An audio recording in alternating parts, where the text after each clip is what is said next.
today I am going to discuss about the Controller and Auditor General of India.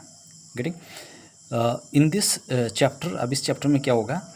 The Constitution of India Articles 148 provides independent office of the Controller and Auditor General of India. याद रखना, जो constitution है India under article 148 के तहत ये independent office provide करता है किसको? Controller and auditor general of India, जिसको कहा जाता है कैग. ठीक है, याद रखना. और controller and auditor general of जो कैग है, ठीक है, ये head of the Indian audit and account department का. याद रखना, Indian audit and account department का हेड कौन है? ये है हमारे पास controller and auditor general of India, CAG. Getting, तो he is the head of the Indian audit and account department, that is CAG, controller and auditor general of India. He is one of the guardian of the public purse and control the entire financial system.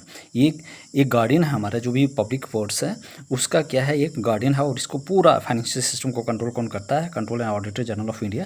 ठीक है, both चाहे central level पे हो चाहे state level पे हो. Getting, I hope everybody clear. तो control and auditor general article 148 के तहत जो कॉन्स्टिट्यूशन ऑफ इंडिया क्या करते हैं, मतलब क्या करती हैं, वो प्रोवाइड करती है इंडिपेंडेंट ऑफिस किसको? Control and auditor general of India. ठीक है, जिसको कहा जाता है CAG. He is one of the head of the Indian audit and account department. Getting, ये Indian audit and account department का क्या होता है? हेड होता है. तो और ये ही एक ऐसे बंदा है जो जिसको कहा जाता है guardian of the public purse, और पूरा फाइनेंशियल सिस्टम को चाहे सेंट्रल का हो चाहे स्टेट का हो, यही क्या करते हैं? ये कंट्रोल करते हैं. गेटिंग, बोथ लेवल, चाहे whether it is state level और central level. Getting, I hope everybody clear, this is important points. Getting, if you are talking about the duty, his duty is to uphold the constitution. देखो, इसका जो भी duty है ये क्या करता है? Constitution of India and laws of the parliament in the field of the financial administration. अगर फाइनेंशियल एडमिनिस्ट्रेशन में कोई भी लॉज, मतलब कि his duty is to uphold the constitution of India, इसका काम है कि जो भी कॉन्स्टिट्यूशन ने उसको ड्यूटी दी है तो उसको उसका पालन करना, and the laws of parliament, और जो भी लॉज है पार्लियामेंट का उनको किस में? इन the field of financial administration. अगर फाइनेंशियल एडमिनिस्ट्रेशन में कोई भी चीज़ है तो वो उनकी ड्यूटी है कि वो उसका पालन कर पाएँ. गेटिंग, कौन? Controller and auditor general of India. तो his duty is to uphold the constitution of India. इनका काम है कि भाई कॉन्स्टिट्यूशन का क्या करना है? पालन करना. ठीक है, and the laws of the parliament, और जो भी जितने भी जो कानून है पार्लियामेंट के किसके related? In the field of financial administrations. Getting, तो चाहे कॉन्स्टिट्यूशन के अकॉर्डिंग और जो भी लॉज है पार्लियामेंट के अकॉर्डिंग, जो भी फाइनेंशियल एडमिनिस्ट्रेशन में जो भी इस फील्ड में जो भी काम है वो कौन कंट्रोल करता है? वो है हमारे पास control and auditor general of India. This is the reason doctor B.R. Ambedkar said controller auditor general CAG most important officer under the constitution of India. इसीलिए जो हमारे पास जो फादर ऑफ द कॉन्स्टिट्यूशन थे जिनको कहा जाता है डॉक्टर भीमराव अम्बेडकर, उन्होंने क्या कहा था? जो हमारे पास कंट्रोलर और ऑडिटर जनरल है ये सबसे इंपॉर्टेंट ऑफिसर है किसके under? Constitution of India. Getting, तो जो कंट्रोलर ऑडिटर जनरल है one of the bulwark of the democratic system of government in India and other being the supreme court, election commission and the union public service commission. अब जो ये है ये एक ऐसे बंदा है जो हमारे डेमोक्रेटिक सिस्टम को बचा के रखता है. बुलवर्क मीन्स बचा के रखना, प्रोटेक्ट करना या रैम्पार्ट करना. गेटिंग, इंडिया का, या जो भी और जो दूसरे जैसे सुप्रीम कोर्ट हो वो भी हमारे कॉन्स्टिट्यूशन को बचा के रखते हैं. यूनियन पब्लिक सर्विस कमीशन हो. गेटिंग, UPSC के जो भी लोग मतलब कि इस चीज़ में रिक्रूटमेंट होते हैं, है ना, वो भी तो इस कानून का क्या करते हैं? पालन करते हैं. इलेक्शन कमीशन हो and the union public service commission. I hope everybody clear, this important points होता है. Union public important point of the CAG, control and auditor general of India. Anybody any problem? Please comment in the comment box. Getting, if there is any query regarding of these lectures, getting, you will tell me in the comment box.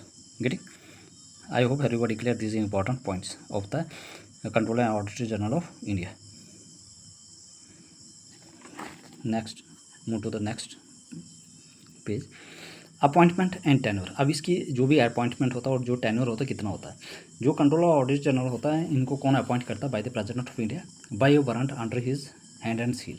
Getting. तो control and auditor general of India are appointed by the is appointed by the president of India by a warrant under his hand and seal. The Controller and Auditor General of India, before taking over his office, makes and subscribe before the President and oath or affirmation। अपने office में enter करने से पहले उनको क्या करना पड़ता है, प्रेसिडेंट के सामने ओथ लेनी पड़ती है, शपथ लेनी पड़ती है। और उसमें क्या क्या करना पड़ता है कि वह श्रद्धा से, मतलब कि इस चीज़ की ईमानदारी से क्या करूँगा, काम करूँगा, और जो भी हमारे कॉन्स्टिट्यूशन है उसमें जो भी चीज़ें लिखी है उसका पूरा पालन करूँगा। To bear true faith and allegiance to the constitution of India, getting. To uphold the sovereignty and integrity of India, जो भी हमारा सॉवरेनिटी और इंटीग्रिटी है उसको भी अपहोल्ड करके रखेंगे, गेटिंग। तो to bear true faith and allegiance to the constitution of India, to uphold the sovereignty and integrity of India. I hope everybody clear this important points कि इनके अपॉइंटमेंट और टेन्योर क्या होता है, कौन अपॉइंट करता है, president by hand and seal. जो कंट्रोलर ऑडिटर जनरल है वो taking were is office make and subscribe before the president होता है, मतलब कि जब भी वो ऑफिस में जाता है पहले वोट लेनी पड़ती है, ठीक है, प्रेसिडेंट के सामने।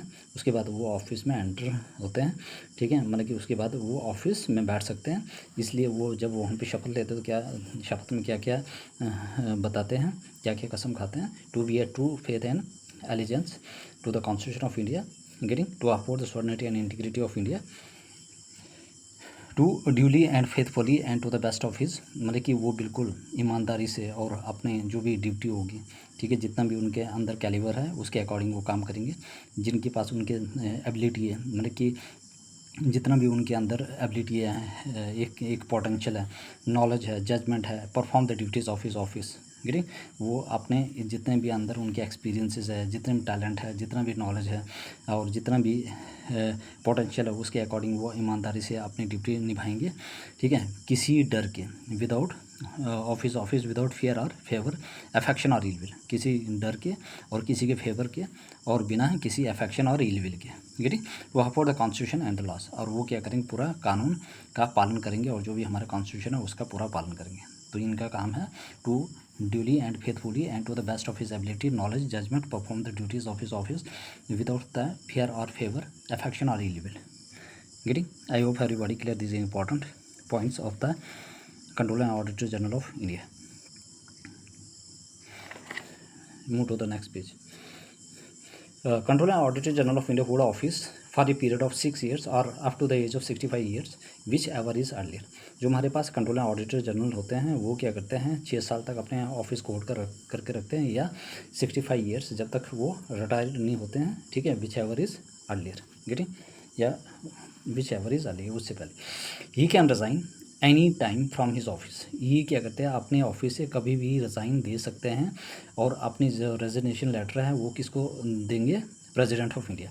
तो he can resign any times from his office, वो अपने ऑफिस से कभी भी रिज़ाइन दे सकते हैं, और जो भी रेजिग्नेशन लेटर होता है वो किसको देंगे, प्रेसिडेंट को। या कभी होता है कि अगर ये नहीं होगा तो मतलब प्रेसिडेंट भी इनको हटा सकते हैं, remove by the president on same ground, same manner, मतलब कि जैसे सुप्रीम कोर्ट के जो जज होता है उनको हटाया जाता है, उसी मैनर से जो हमारे पास कंट्रोलर ऑडिटर जनरल है वो प्रेसिडेंट हटा सकते हैं, गेटिंग, एज द जज ऑफ द सुप्रीम कोर्ट की तरह, गेटिंग। और also removed by the president on the basis, और किसकी बेसिस पे, by the resolution pass by both the houses of the parliament with special majority, याद रखना। और वो रेजोल्यूशन पास करना पड़ेगा प्रेसिडेंट को दोनों हाउसेज से, लोकसभा राज्यसभा से, उसके बाद स्पेशल मेजॉरिटी से, याद रखना। उनके जो रिमोट प्रोसेस है वो बहुत ही कम्प्लेक्स होता है, तो दोनों हाउसेज से पास करना पड़ेगा, विद रेजोल्यूशन को पास करना पड़ेगा with special majority, getting. Other on, या इसके बेसिस पे उनको रिमूव किया जाता है अगर उन्होंने कभी भी मिसबिहेवियर या इनकैपेसिटी, मतलब उनके पास उतना सक्षम नहीं है वो, मतलब कि उस काम के लायक नहीं है, गेटिंग। इनकैपेसिटी मतलब कि इनकम्पिटेंट है, गेटिंग, तो उसके बेसिस पे भी उनको हटाया जा सकता था। याद रखना, जो controller auditor general of India है वो 6 साल तक ऑफिस उनका टेनर होता है, या 65 ईयर्स एज तक, या विच एवर इज़ अर्लियर, वो रिज़ाइन दे सकते हैं, गेटिंग। और जो रेजिग्नेशन लेटर होता है वो किसको दे देंगे, प्रेसिडेंट ऑफ इंडिया को, या प्रेसिडेंट भी उनको हटा सकते हैं, गेटिंग। और जैसे ही सुप्रीम कोर्ट के जो जज होते हैं वैसे उनके जैसे ही इसका भी जो प्रोसीजर बिल्कुल सेम है, गेटिंग। अगर उनको हटाना होगा किसके द्वारा, प्रेसिडेंट के तो पहले जो भी पार्लियामेंट के दोनों हाउसेज है, लोकसभा और राज्यसभा है, स्पेशल मेजॉरिटी से जो रेजोल्यूशन वो पास करना पड़ेगा, या अगर ये नहीं होगा तो फिर दूसरी है कि अगर उसने कभी भी मिसबिहेवियर किया है या इनकैपेसिटी है तो उसके अगर वो प्रूव हो जाती है तो उसके बेसिस पे भी इसको हटाया जा सकता है अपने ऑफिस, इसके ऑफिस से। ग्री, I hope everybody clears, this is important. तो स्पेशल मेजॉरिटी से ही हटाया जाता है, ठीक है, ये चीज़ें आपने याद रखनी है, ठीक है।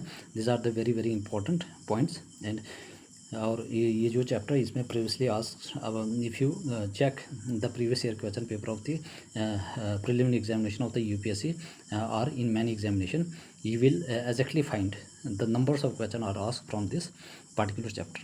Getting? I hope everybody clear these important points. Now I'm going to discuss about the independence. The constitution has made the following provision to safeguard and ensure the independence of control and auditor general of India. इसलिए जो हमारे constitution है उसने बहुत सारी provision बनाई कि ताकि वो इंडिपेंडेंस इंश्योर कर सके। Provision to safeguard and ensure the independence of control auditor general of India. पहला, provided with security of tenure, इसलिए जो भी उनका जो टेनर होता है वो फिक्स होता है, मतलब कि उनको पूरी सिक्योरिटी प्रोवाइड की जाएगी उस टेनर में। मतलब कि इनको कौन रिमूव करता है, सिर्फ president, in according with the procedure mention in the constitution, जो भी प्रोसीजर मेंशन है कॉन्स्टिट्यूशन में उसके अकॉर्डिंग प्रेसिडेंट उनको क्या करते हैं, रिमूव करते हैं। तो ये ऐसे इंसान है, एक ऐसे मतलब कि जो कंट्रोलर ऑडिटर जनरल ऑफ होते हैं इंडिया है, वो ऐसे हैं कि जिनको कौन हटा सकता है, सिर्फ प्रेसिडेंट, लेकिन जो भी प्रोसीजर फॉलो करना होगा प्रेसिडेंट को भी कॉन्स्टिट्यूशन के according. Getting? Die not appoint his office till the present of the president though he is appoint by. Getting? अब वो प्रेसिडेंट के ऑफिस को होल्ड नहीं कर सकते, चाहे वो उस बंदे को प्रेसिडेंट ने अपॉइंट किया है लेकिन वो प्रेसिडेंट के ऑफिस को होल्ड नहीं कर सकते। Getting? I hope everybody clear. Not eligible for further office other under the government of India और any other state after he cease to hold office. हाँ, अगर एक बार वो रिज़ाइन दे देते हैं या उनको हटाया दिया जाता है तो वो दोबारा से री अपॉइंटमेंट नहीं हो सकते हैं या वो दोबारा से एलिजिबल नहीं हो सकते हैं उस ऑफिस में काम करने के लिए। Getting? As a controller auditor general of India. Getting? तो not eligible for further office other under the government of India और any other state after he ceases to hold his office. Salary and other service conditions are to be determined by the parliament. अब उसकी जो भी salary है और जो भी service condition है वो कौन डिटरमाइन करता है, by the parliament. His salary is equal, अब जो इनकी जो सैलरी होती है, इसकी जो सैलरी और अलाउंसेस कौन डिटरमाइन करता है, parliament. This thing is very important, ठीक है। और ये चीज़ें आपको एक एक पॉइंट इंपॉर्टेंट है, गेटिंग, ये आपने समझना होगा। Getting? His salary is equal to that of जज ऑफ ए सुप्रीम कोर्ट, और इसकी जो भी इनकी जो भी सैलरी होती है control auditor general of India, जैसे जो सुप्रीम कोर्ट के जज होते हैं उनके इक्वल होती है बिल्कुल। Getting? His salary is equal to that of a जज of a supreme court. Getting? neither his salary nor his right in respect of leave of absence, pension or age of retirement can be altered। याद रखना, ना ही इनकी salary और ना ही rights, चाहे उनकी leave हो, चाहे एब्सेंस हो, चाहे पेंशन हो, चाहे एज ऑफ रिटायरमेंट हो, वो कैन बी अल्टर, मतलब कि नॉर हिज राइट, वो उसमें चेंज नहीं आएगा, ठीक है। To his disadvantage after his appointment, ठीक है। अपॉइंटमेंट के बाद ये चीज़ें कभी भी अल्टर नहीं होगी। गेटिंग? तो याद रखना, not eligible for further office, दोबारा से अगर एक बार इसने रिज़ाइन दिया या रिन्यू किया जाता तो दोबारा से ये उस ऑफिस में काम नहीं कर सकते हैं, या तो गवर्नमेंट ऑफ इंडिया और कोई भी स्टेट, ठीक है, टू होल्ड हिज ऑफिस।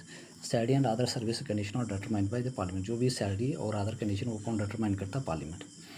ये सैलरी जो इक्वल होते हो जज ऑफ द सुप्रीम कोर्ट होता है। Neither his salary nor his right in respect of leave of absence, pension और age of retirement can be alter to his disadvantage after his appointment. Getting? तो ये चीज़ें नहीं होती हैं। Getting? I hope everybody clear, this is important points. Condition of service of pension person, अब जो भी सर्विस ऑफ जो कंडीशन है पर्सन की क्या क्या है, service in the Indian audit and account department and the administrative power of the controller auditor general are prescribed by the president after consultation with the controller auditor general of India। getting? जो condition of the service ऑफ जो person है serving in the Indian audit and account department, अगर कोई भी person जो है Indian audit and account department में मतलब कि सर्विस दे रहा है, and the administrative power of the CAG, और जो भी एडमिनिस्ट्रेटिव पावर है वो कोर्ट प्रेस्क्राइब करता है उस बंदे के लिए, ठीक है, या तो बाय द प्रेसिडेंट, लेकिन उसको कंसल्ट करना पड़ेगा controller auditor general of India. अगर कोई भी बंदा उस ऑफिस में काम कर रहा है, कौन से ऑफिस में, Indian audit and account department, अगर if a person is serving in the audit account department, in the Indian audit and account department, और जो भी एडमिनिस्ट्रेटिव पावर है, जो उसको पावर मिलती है, तो वो कौन देता है, बाय द प्रेसिडेंट, और कंसल्टेशन करना पड़ेगा उसको, ये नेसेसरी है, किससे, with the controller auditor general of India.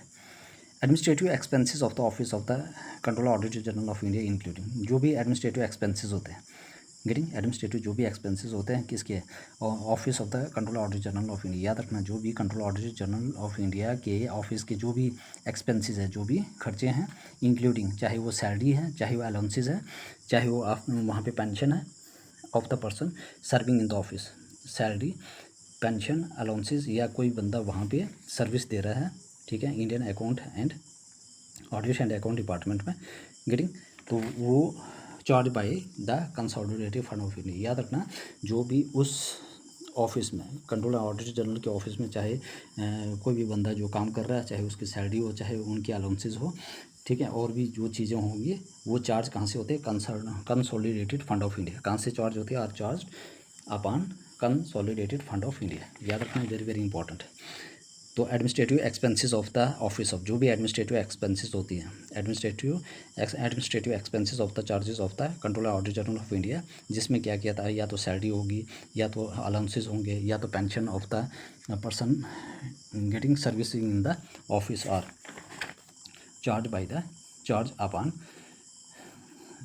ठीक है, upon the consolidated fund of India. तो कहाँ से चार्ज होता है, consolidated fund of India.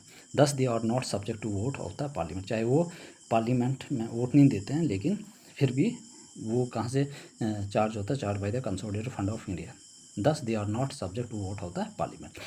No minister can represent the controller auditor general in the parliament, कोई भी जो मिनिस्टर है वो रिप्रेजेंट नहीं करता है इन पार्लियामेंट में, बोथ हाउसेज। याद रखना, no minister can represent the, कोई भी ऐसे मिनिस्टर नहीं है कि वो कंट्रोलर ऑडिटर जनरल को रिप्रेजेंट करेगा, कहाँ पे, पार्लियामेंट में, बोथ हाउसेज, चाहे लोकसभा हो चाहे राज्यसभा हो। No minister can be called upon to take any responsibility, और कोई भी मिनिस्टर ये नहीं कहेगा कि भाई आपने कोई रिस्पॉन्सिबिलिटी लेनी है for any action done by him, मतलब कि जो भी एक्शन उसने किया हुआ है। तो no minister can be called upon to take any responsibility, मतलब कोई भी मिनिस्टर मतलब कि रिस्पॉन्सिबिलिटी नहीं लेगा, ठीक है, for any action done by him, जो भी उसने एक्शन किया हुआ है। आई hope everybody clear this important details of the controller auditor general of India. This is the first part, इसके 2-3 पार्ट आएंगे। आई होप इसमें मैं सारा कंप्लीट करवा दूंगा। तो please make their own note and put all this important points in your notes, ठीक है, and so that your concept will become very rock solid, and you have to revise multiple times so that there is a clearance of the concept, getting, if you only study in only one times, it is very difficult to retain whole of the things in your mind, because you have